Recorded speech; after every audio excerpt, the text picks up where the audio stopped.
Снесли заборы вокруг здания Джогорку Кеңеша. Работы проводят сотрудники муниципального предприятия «Тазалык» при мэрии города Бишкек. Данное решение реализуется после официального обращения спикера Джогорку Кеңеша Таланта Мамытова на имя мэра 5 ноября. Основная цель – сблизить народ и власть.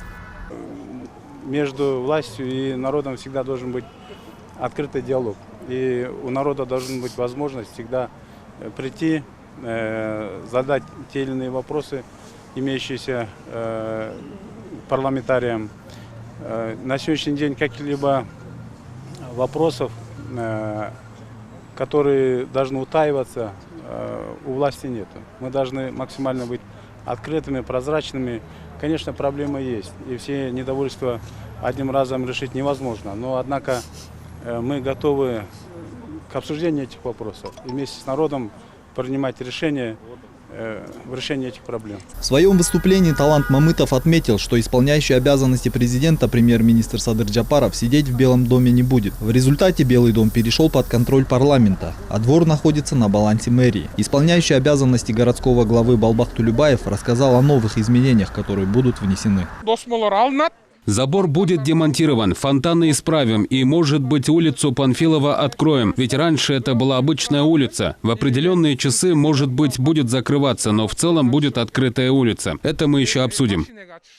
Куда будут доставлены железные заборы, пока не решено. По словам Тулебаева, мемориальная доска с именами жертв событий 7 апреля возле здания сниматься не будет. В 1980-х годах возле здания не было металлических заборов. Позже, с приходом на пост президента Аскара Акаева, он был построен под руководством тогдашнего премьер-министра Апаса Джумагулова. Он был построен в 90-х годах и имеет историческое и архитектурное значение. Апас Джумагулов считает, что открытость не должна начинаться с разрушения забора. Я 37 лет участвовал при строительстве города, начиная с правления Турдакуна Усубалиева. Я помню все детали во время строительства забора вокруг Белого дома. Думаю, не нужно было сносить. Вместо этого нужно было открыть все двери со всех сторон. Нужно было снять охрану. Спикер легендарного парламента Медетхан Шеримкулов заявил, что забор возводился за счет государства. Он сказал, что в то время были израсходованы большие суммы денег и призвал правительство сделать больше. Снятие преграды не сблизит правительство и народ. Это нужно продемонстрировать не словами, а делами. Я считаю, что это неправильное решение.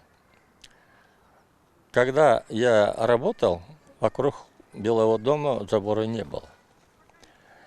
Забор начали строить при президенте Акаеве и премьере Джумагулове.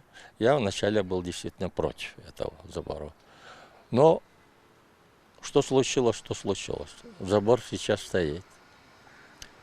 Он, между прочим, вписывается в архитектуру, в ансамбль и внешний вид Белого дома. Другой депутат легендарного парламента Джамин Акималиев сказал, что Аскар Акаев не согласовывал с легендарным парламентом по поводу строительства забора вокруг Белого дома. Он был построен тогда без поддержки большинства депутатов. Но на примере других стран он добавил следующее.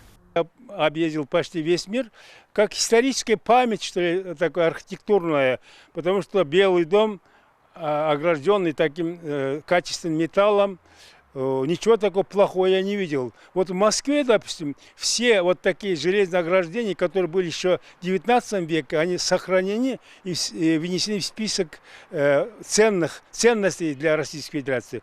Мне кажется, можно было бы оставить как вот такая материальная ценность. Тем более это было сделано из государственного бюджета, не из кармана Акаева.